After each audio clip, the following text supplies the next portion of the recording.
Kinutlo gikan sa Ebanghelyo sumala ni San Lucas.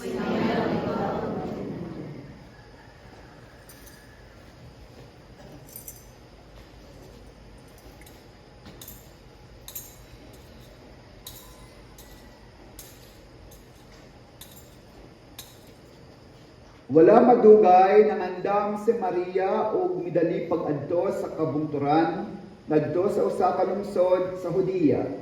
Miadto siya sa balay ni Zacarias ug namumusta kang Isabel. Sa pagkabati ni Isabel sa pangumusta ni Maria, milihok ang bata sulod sa iyang tiyan. Unya napuno sa Espiritu Santo si Isabel ug misulti sa makusog. Bulahan ka sa ng mga babae, bulahan ang bata nga imong ianak. Ngano kaha nga miduaw man kanako ang inahan sa akong Ginoo. Kay pagkadungog ko gayod sa imong pangumusta, miulpot sa kalipay ang bata nga akong gisabak. Bulahan ka nga mituo nga matuman gayod ang mensahe sa Ginoo kanimo. Mga igsoon, ng Ebanghelyo sa Ginoo.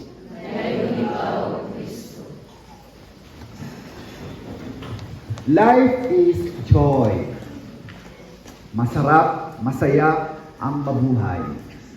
At kahit maraming mga pagsubok tayong napagdadaanan, in the end, in conclusion, masasabi pa rin natin, life is joy. Masaya, makabuluhan, at lalong-lalo na may patutunguhan ang ating buhay. Life is joy. Pero dapat ang ating kaligayahan may rason. The joy must have a reason so that alam natin kung genuine o totoo yung ating joy. Kasi kung ngiti-ngiti lang tayo na walang rason, baka mapagkamalan tayo mga buang. O kaya dyan ka, pangiti-ngiti ka, patawa-tawa ka, pakanta-kanta ka, no? Anong rason, no? Uy, parang nabubuang. No? So, dapat may rason. And for sure, that reason is very, very concrete that we cannot but be joyful. Gaya ng ating mga pagbasa ngayong ika-anim na simbang gabi. Our gospel is full of joy. Our reading is full of joy. Actually, very familiar sa inyo dahil we pray this gospel on our second joyful mystery. Correct? The visitation of the Blessed Mother, Mama Mary, to Elizabeth. It is also in that joyful mystery where we can sense truly that this is a joyful event. Apat ang karakter dito, di ba? Ang una, si Maria. Yan. Si Maria na punong-puno ng kalipay. Yan, yung bata din. Masaya siya dahil nasa simbahan, kalipay. Yan. No? Si Mama Mary, puno ng kalipay. Because she's full of grace. At kahit nagdadalang tao siya, she comes in haste. She went to visit her cousin Elizabeth. Okay. Ang biyahe ng mga panahon na yon, hindi tulad ngayon na may taxi, merong mga mabibilis na transportasyon, patag at sementado ang daan. Nung time ni Mama Mary, talagang kakain ng maraming araw bago marating ang isang malayang lugar. Tapos, ano pa yan, kundi kabayo, o kalesa, o kaya kuminsan naglalakad lang ang maraming tao. No? At tingnan nyo naman si Mama Mary dito, no? Buntis siya. No? At babae na, siyempre, hindi ako buntis, no? At hindi ako nagbuntis. Alam ko, mahirap, no? Ang galaw-galaw kapag ikaw ay buntis. Tama ba ako sa mga nagbuntis dito, no? Okay? Mahirap ang galaw-galaw, no? Tsaka dapat maingat ka at madali kang mapagod, no? Okay? Tama ba ako? No? Kasi hindi pa ako nagbuntis eh. So, pero si Mama Mary, dahil full of joy siya, full of joy, dahil full of praise, at the same time, ramdam niya na she is really blessed by the coming of Jesus and to become the mother of God. She comes in haste to visit, and she visits Elizabeth with so much joy. At ito rin si Elizabeth, punong-puno din siya ng joy because she also received so much blessings to God. Remember, in the story we have reflected upon for the past days, si Elizabeth, sino ba siya? Matanda na, baog pa, tapos babae. No? So kung titingnan mo yung tatlong yan sa kasaysayan at history ng mga Hudyo, talagang nakakalungkot, very low class ka at you are truly set aside and put down. Pag matanda ka na, society that time, no, wala ka ng purpose, wala ka ng silbi. Kapag baog ka pa, kapag baog kasi, sinasabi na hindi ka nagkaanak dahil makasalanan ka, you are looked down. At alam naman natin nung time ni Jesus, yung mga babae, kahit naman ngayon may mga kultura pa rin society na ang mga babae low class. Thanks be to God, dito sa atin, pantay-pantay tayo, meron tayong kamalayan, consciousness that we are all equal in the eyes of God. Pero during that time, Elizabeth, kaluoy. Kaluoy. Kaya nung sinelebrate niya, nung siya ay magdalang tao, naisalba siya sa kahihiyan. Naisalba siya sa kahihiyan. And that is salvation for Elizabeth and for Zacharias na kanyang asawa. Naisalba sila sa kahihiyan at the look down ng society, kaya itinaas sila ng ating Panginoon. Joy. Life is joy.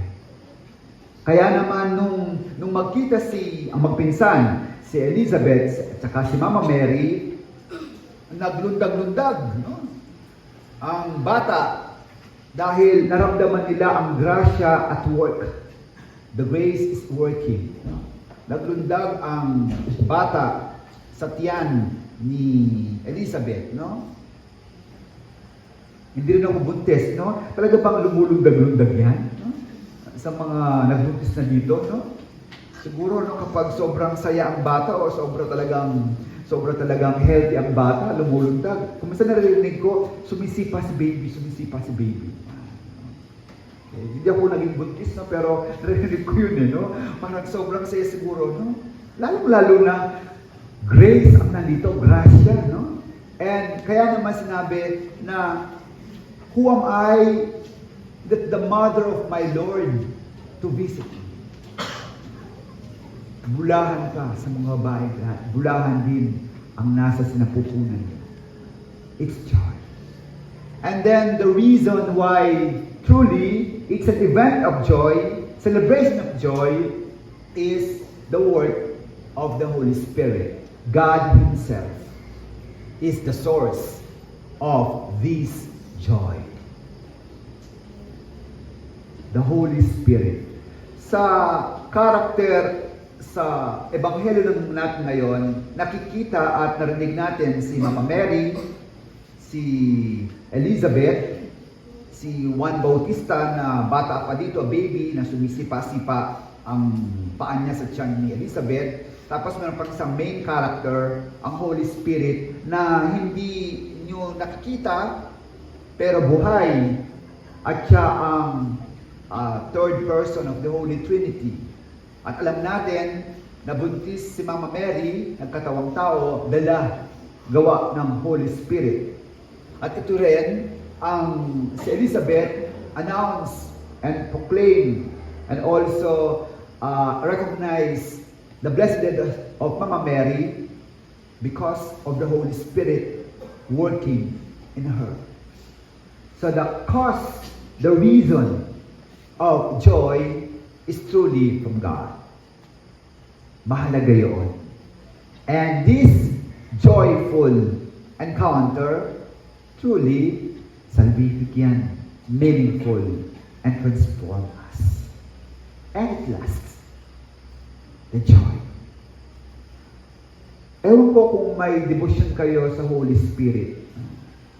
Sa ating pananampalataya, we believe in one God, three persons, Father, Son, and Holy Spirit. Malinaw. For God so loved the world, He gave His only begotten Son. The Father, our Creator, He sent Jesus Christ to us, His only Son. Kaya yung Belen na yan, magandang Belen. But through the working of the Holy Spirit, gives life, love, bond of peace. Hindi natin siya nakikita, pero buhay siya, ikatlong persona. At sinasabi din ni St. Paul, there are fruits of the Holy Spirit. 9 ang fruits na yan, 9. And I will not enumerate them today dahil baka mahaba na ang humili ko. At for sure, hindi ko naman memorize lahat yung 9. No, 9 fruits of the Holy Spirit. Pero isang fruit ng Holy Spirit, kapag buhay ang Holy Spirit sa iyo, ay joy. Joy. Joy.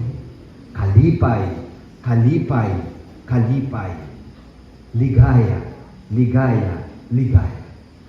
So, if God is with us, truly, we are full of joy. And we cannot but always be transformed and share this joy.